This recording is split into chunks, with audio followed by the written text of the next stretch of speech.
બોલીએ ગણપતિ મહારાજની જય, કૃષ્ણ કનૈયા લાલ કી જય.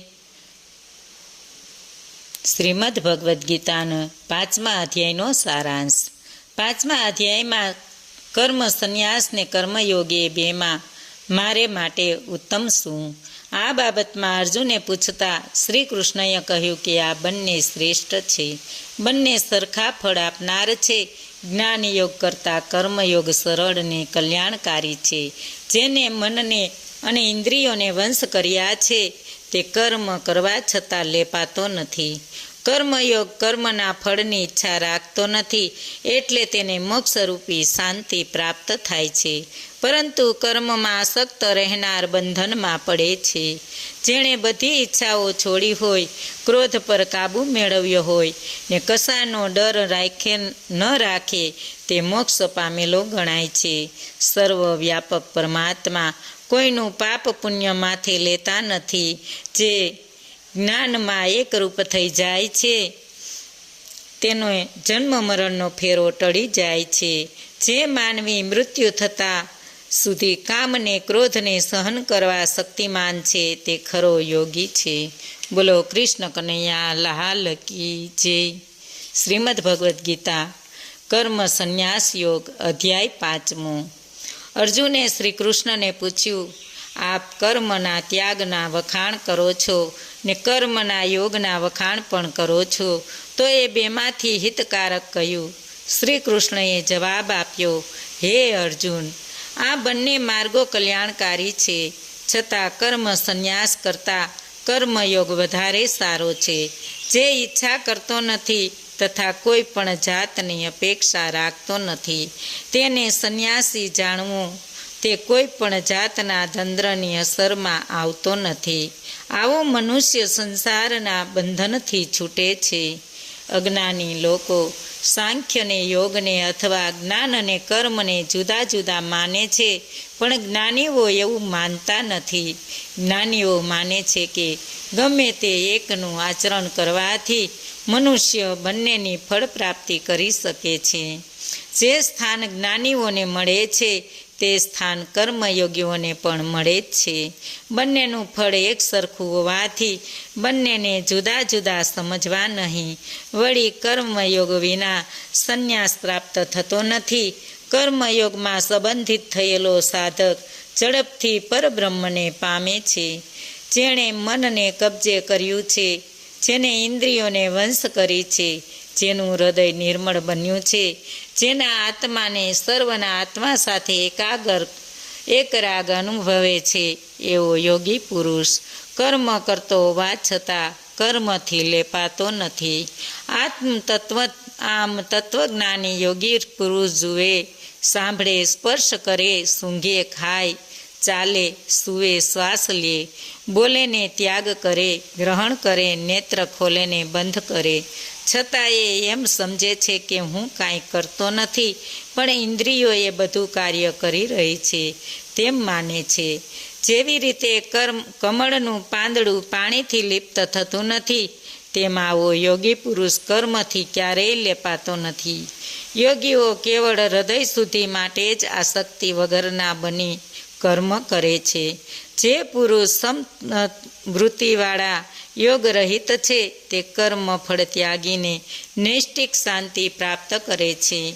આવા પુરુષો કામના કરી ફળની આસક્તિથી બંધાયેલા છે. આપણો આ મનુષ્ય દેહ એ 9 દરવાજાવાળી એક નગરી છે.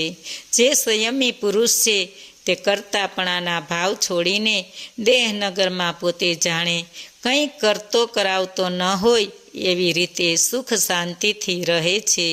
જીવાત્માને થતો મોહ આ જીવાત્માના કર્મને કે કર્મના ફળને પરમાત્મામાં ઉત્પન્ન કરતો નથી, પરંતુ સ્વાભાવિક રીતે એ પ્રમાણે કાર્યરત બને છે.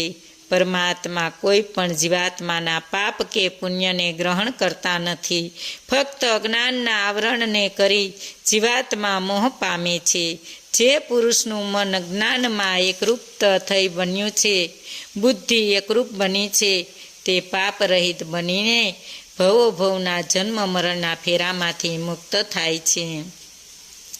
સમભાવવાળા પુરુષો જ જ્ઞાની પુરુષો વિદ્વાનને, બ્રાહ્મણને, ગાયને, હાથીને, કૂતરાને કે ચાંડાલને પણ સમાન ભાવે જુએ છે. આવા સમભાવવાળા પુરુષોએ જ સંસાર જીત્યો ગણાય છે. આવા સમદ્રષ્ટિવાળા પુરુષો બ્રહ્મમાં રહેલા છે, જેનો મોહ છૂટી ગયો છે. એવો સ્થિર બુદ્ધિવાળો અને બ્રહ્મજ્ઞાની ઈચ્છિત વસ્તુ મેળવી ખુશ અથવા અણગમતી વસ્તુ મળવાથી દુઃખી થતો નથી. તેમને પરમાત્મામાં એક જ ભાવથી રહેલા માનો. હે અર્જુન, ઇન્દ્રિયોના મિલનથી ઉત્પન્ન થતા ભોગો દુઃખ ઉત્પન્ન કરે છે, પણ જ્ઞાનીઓ એ ભોગોમાં સક્ત થતા નથી. જે પુરુષ મૃત્યુ પહેલાં ક્રોધના આવેશને સમાવી દે છે, તે પુરુષ યોગી કહેવાય છે અને સુખી ગણાય છે. જે યોગી પુરુષ અંતરાત્મામાં જ સુખ, ઉલ્લાસ અને પ્રકાશનો અનુભવ કરે છે, તે પરમાત્મામાં સ્વરૂપ બનીને મોક્ષનો અધિકારી બની શકે. જેમને પાપ પુણ્યનો મેલ ધોવાયો છે, તે તેમના બધા સંશયો દૂર થયા છે. કામ ક્રોધથી મુક્ત મનને વંશ કરનાર આત્મજ્ઞાની બ્રહ્મનો અનુભવ કરે છે. પ્રાણ અપાન સમાન કરી ઇન્દ્રિયો મન બુદ્ધિને વંશ કરનાર મુનિ મુક્ત છે. તે મને જાણીને શાંતિ પામે છે. ઇતિ શ્રીમદ ભગવદ્ ગીતામાં શ્રી કૃષ્ણ અર્જુન વચ્ચે થયેલ સંવાદમાં કર્મ સંન્યાસ યોગ નામનો 5મો અધ્યાય સંપૂર્ણ. બોલો કૃષ્ણ કનૈયા લાલ કી જય. 5મા અધ્યાયનું માયતમ ફળ. પાર્વતીજીએ શંકર ભગવાનને ને લક્ષ્મીજીએ વિષ્ણુ ભગવાનને કહ્યું, હે પ્રભુ, હવે આપ અમને 5મા અધ્યાયનું માયતમને તેના ફળ વિશે જણાવો, સંતોષ આપો. આથી કરીને શંકર ભગવાને પાર્વતીજીને ને વિષ્ણુ ભગવાને લક્ષ્મીજીને આ મુજબની કથા કહી સંભળાવી. પુરુકુત્સ નગરમાં પિંગળ નામે એક બ્રાહ્મણ રહેતો હતો. તે જન્મે બ્રાહ્મણ હતો, છતાં દુરાચારી હતો. તે બ્રાહ્મણના કર્મો, સ્નાન, સંધ્યા, પૂજા, ઉપાસના વગેરે કરતો નહીં.